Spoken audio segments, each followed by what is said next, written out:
What if everyone we favor, and everyone we fear, and everyone we help, and everyone we exploit, and everyone we love, and everyone we hate were the reflected image of God, unique and valuable?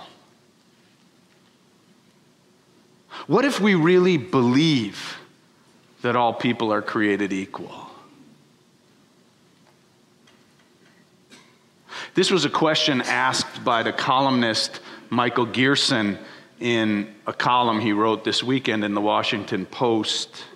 He went on to write that the Christian vision of universal rights and dignity has grabbed men and women by the collar in every generation. The William Wilberforces, the Dorothy Days, the Martin Luther King Jr.'s, who've articulated the Christian ideals in ways that have moved the world towards historic change for equality. We need people right now in this country who can speak articulately and authoritatively about Christian theology and morality. Otherwise, our nation will continue to be dominated by a Christianity that oppresses rather than liberates. So today, as we begin our monthly theme of grace, I want us to look at that radically egalitarian idea of grace, which is embedded in the heart of Christianity. The four Gospels about Jesus, they contain different and sometimes contradictory things, but they all emphasize the central truth that Jesus longed to plant in every heart, which is that the core purpose of life is love. Love of neighbor, love of self, love of God, even love of our enemies. During his life, Jesus poured the love that he had into as many people as he could, and those people in turn shared that love with the world as best they could, so that 21 centuries and many, many generations later, here we are, still learning to give and receive from that bottomless well of love. From what spring does this endless love flow? It begins with the awareness that we are all one. One with God, if you believe in God. One with the universe. I hope you believe in the universe. One with each other. One with all life and creation. When a person is really awake to this awareness, it causes us to respond to the bounty of creation with love. Grace is the idea that this boundless love is available to everyone, no matter who we are, no matter where we are, no matter what we've done or failed to do. In her book, Amazing Grace, the author Kathleen Norris tells a story of a time when she was at the airport and saw a young couple with an infant child at the departure gate. The baby was staring intently at other people as they came in, and as soon as he recognized a human face, no matter who it was, no matter if they were young or old, pretty or ugly, bored or happy or worried looking, he would respond with absolute delight. It was beautiful to watch, she said. Our drab departure gate had become the gate of heaven. And as she watched the baby play with any adult who would allow it, she thought to herself, this must be how God looks at us. Staring into our faces in order to be delighted at creation. This story is a great metaphor for grace, our theme this month. The idea that there are blessings in this world like sunshine and rain that do not play favorites. Grace involves gifts that we receive regardless of who we are and what we've done. Now, I used to have a dog, and this dog loved everyone. Everyone who came into our house, our dog just licked them up. She was a terrible guard dog, as you can imagine. I think if a robber came into our house, this dog would have just licked on that robber and then rolled over on its back and wanted a little belly rub. Grace is this idea of a blessing that does not discriminate. It doesn't matter whether you're an axe murderer or Mother Teresa. Now, my predecessor here, Dr. John Wolfe, used to say, grace refers to the goodness of life, which is available to all of us to the degree that we have the capacity to receive it. The goodness of life that's available to all of us to the degree that we have the capacity to receive it. Now, what he explained was that through the course of a person's life, obstacles come up that become barriers to our ability to receive all the goodness of life that's available to us. Our ability to give and to receive love and to see the connection that we have with others and all of life becomes blocked by things like jealousy and anger and selfishness, by being betrayed or abused or all kinds of things that happen that cut us off. Now, this week I stumbled upon an article that I had clipped a couple of years ago from the paper. It was about a 7-year-old boy named Giovanni who had to leave an airplane because of an allergic reaction. He began to get very itchy, and he was scratching all over. He started to get hives, so his mother informed the flight attendant, who informed them that there are dogs on the flight, and on almost every flight, they said. An airline spokesperson said that the allergic reaction was caused by a service animal that was on board the flight. Now, the allergic reaction delayed the takeoff. And after the flight attendants consulted with the airline's on-call doctor, the family, Giovanni, his mother, and his father, were asked to leave the plane. Giovanni's mother said, "We understood. We got it." They helped us off the plane. Very nice. But as we gathered our stuff, the people toward the back of the airplane clapped. Giovanni's feelings were crushed by the clapping. I was thinking, 7-year-old boy, he could have been the infant in the earlier story, loving on everybody. And now the people are applauding as he leaves. He said, people who don't have sadness, they don't understand.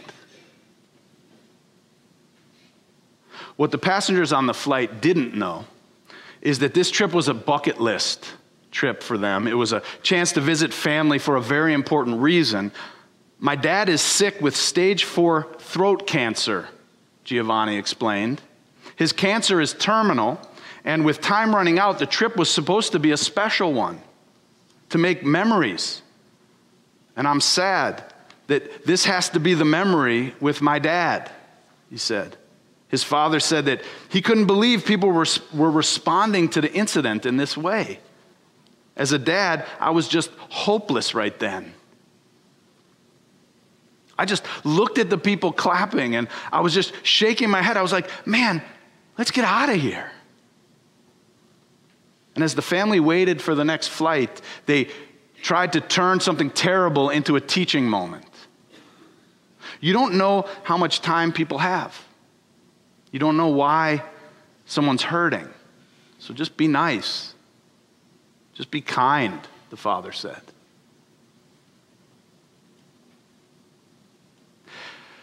There are so many things that cause people to feel disconnected, to feel alienated from other people, to fail to see our oneness with each other and the people around us.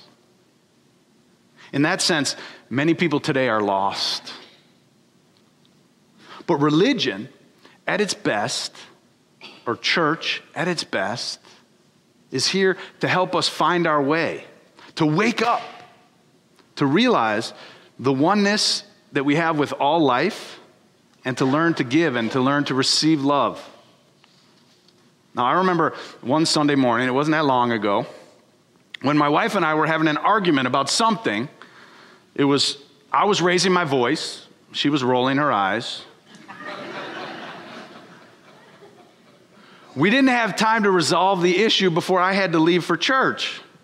So I told her, with some irritation in my voice, that we'd come back and deal with this later, because I needed to get going to deliver a sermon on love and understanding.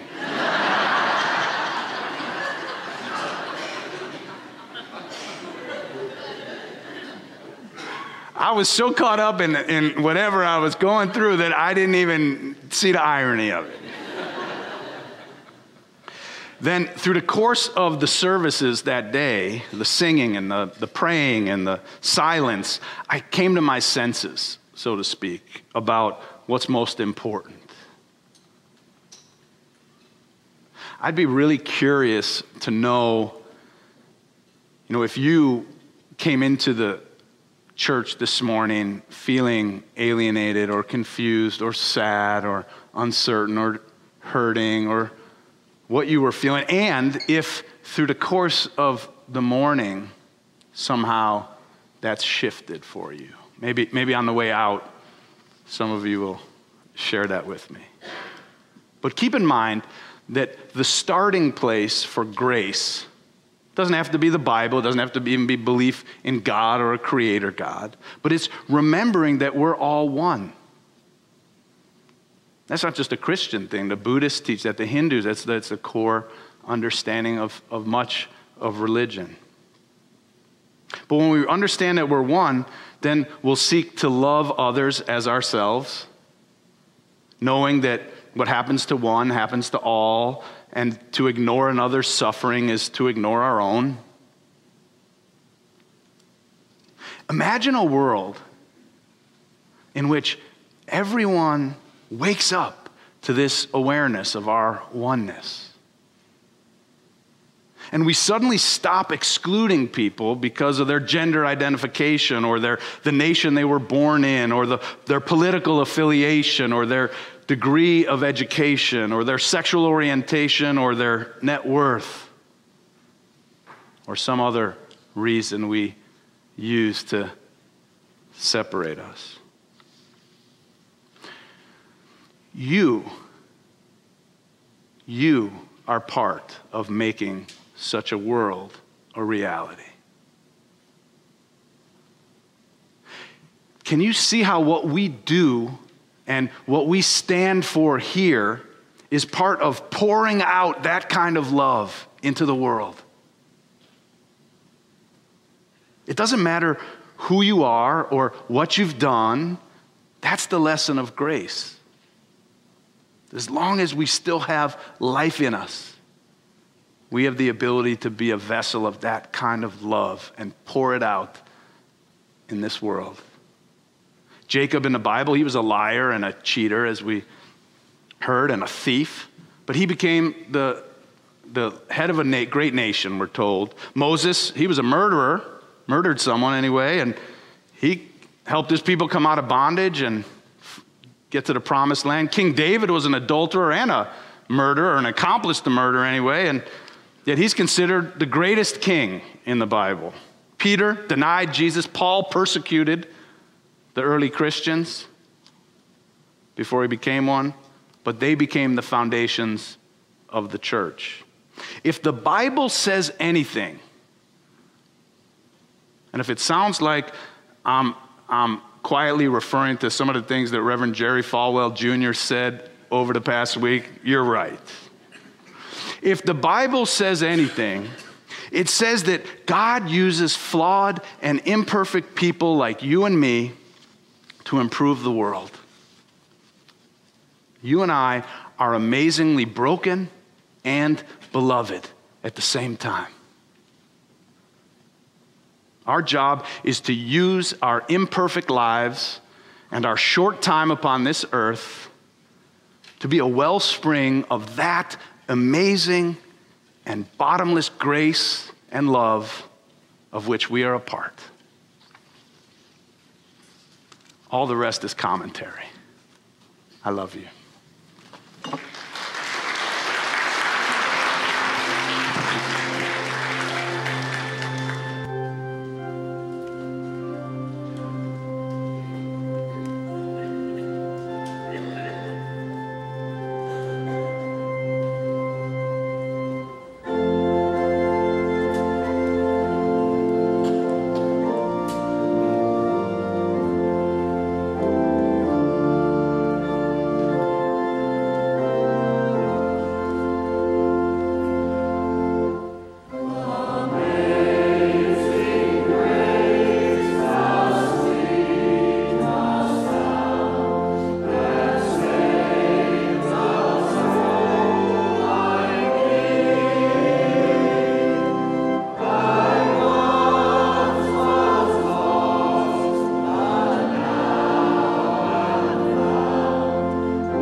You're visiting with us online today. We love connecting with people all across the country and around the world, sharing our powerful message of love beyond belief. There's something new happening here. You can now join All Souls as a virtual member. Our virtual membership is designed for friends who live outside of Tulsa, Oklahoma, and who want to engage with All Souls in a meaningful way. You can be part of an expanding family, a global family really, wherever you are. If you live in Oklahoma, Ohio, or Orange County, California, Canada, or Cameroon. By becoming a virtual member, you'll be able to deepen your connections with members and friends here in Tulsa and with members wherever you are. Each week, you'll receive special All Souls content tailored for you, our virtual members. Virtual members have access to pastoral care, to personal prayers, and also receive invitations to exclusive web events. You can learn more, and if you're ready, you can become a virtual member today by visiting allsoulschurch.org/virtual membership. We're grateful our ministries are having a positive impact on your life, and we want to share the good news of love beyond belief with more and more people.